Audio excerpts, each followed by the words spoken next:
Quem controla o passado, controla o futuro.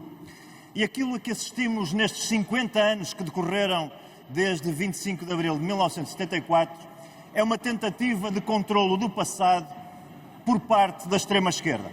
E esse controlo do passado, esse controlo da narrativa do passado, dirige-se a duas datas essenciais: ao 25 de abril de 1974 e ao 25 de novembro de 1975, abrangendo, na verdade, todo o período que decorre entre o dia da liberdade e o dia em que foram depois realizadas eleições em 1976, em 25 de abril de 1976.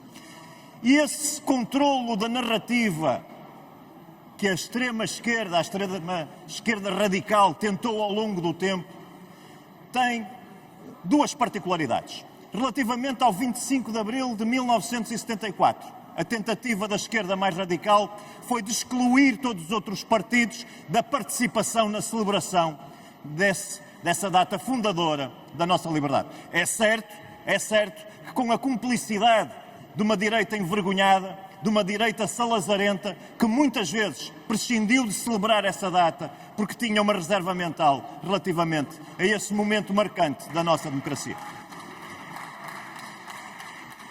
Mas, se isto é verdade relativamente à comemoração do 25 de abril de 1974, e nós, na Iniciativa Liberal, bem o sabemos, porque bem sabemos o caminho que tivemos que abrir, nomeadamente para descer a Avenida da Liberdade nas comemorações do 25 de abril, mas lá estamos, não prescindimos de estar e continuaremos a estar. No que diz respeito ao 25 de novembro, a tentativa de controle da narrativa teve outra dimensão, que foi a dimensão de obliterar essa data, de omitir essa data.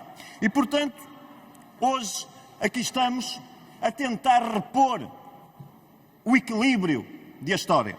Mas essa tentativa de controlo da narrativa do passado não foi, obviamente, inocente, porque tinha como objetivo estabelecer um princípio de superioridade moral dessa esquerda mais radical. Porquê? Porque quem está associado à liberdade, quem domina as celebrações da liberdade, pode prescindir de justificar tudo o resto. Os apoios aos ditadores mais empedernidos, os apoios aos regimes menos recomendáveis. Porquê? Porque, na verdade, se arvoraram e foi-lhes permitido que fossem os donos da liberdade. Ora, é isso que temos de contrariar. E houve quem, em vários momentos, o tivesse feito. Mário Soares, em 2010, escrevia, e vou citar: passou na última quinta-feira o 35º aniversário do 25 de novembro de 1975.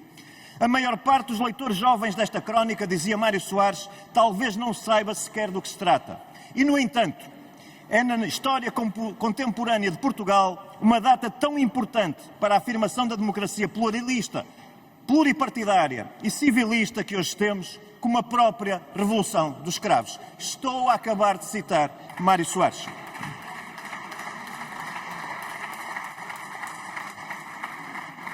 E mais, essa tentativa da esquerda radical de obliterar o 25 de novembro e dominar o 25 de abril, também ela foi fonte de populismos, porque houve uma parte significativa da população que obviamente não se reconheceu nessa tentativa de reescrever a história e se sentiu confinada a uma versão da história que não aceitou. E isso, reescrever a história, tem como compensação muitas vezes a radicalização daqueles que por natureza não o seriam. É por isso que a Iniciativa Liberal traz a esta Câmara o seu contributo para resgatar o 25 de novembro de uma forma equilibrada, de uma forma que não quer reescrever a história, quer recuperar a história. Porque muitas vezes, sabemos, a história é escrita no presente, mas não deve ser escrita apesar dos protagonistas. Eu acabei de citar Mário Soares, mas podia citar também Ramalhianes, outro dos protagonistas de 25 de novembro, que diz que comemorar o 25 de novembro faz todo o sentido. E faz todo o sentido também não separar o 25 de abril do 25 de novembro. Este é o momento de recuperar a história, de confrontar também o PS com essas posições dúbias que teve ao longo do tempo, às vezes estando à frente da luta pela liberdade, outras vezes omitindo e querendo omitir o papel que aí teve. Pois aqui trazemos uma proposta equilibrada, que nesta Câmara se celebre, no âmbito das comemorações de 25 de Abril, a data do 25 de Novembro, e que não se use como argumento aquilo que eu vi nesta mesma Câmara, em alguns momentos, dizendo que o 25 de Novembro era uma data divisiva. Vamos nos entender, o 25 de Abril só é uma data divisiva para quem não ama a liberdade. O 25 de Novembro só é uma data divisiva para quem não ama a democracia.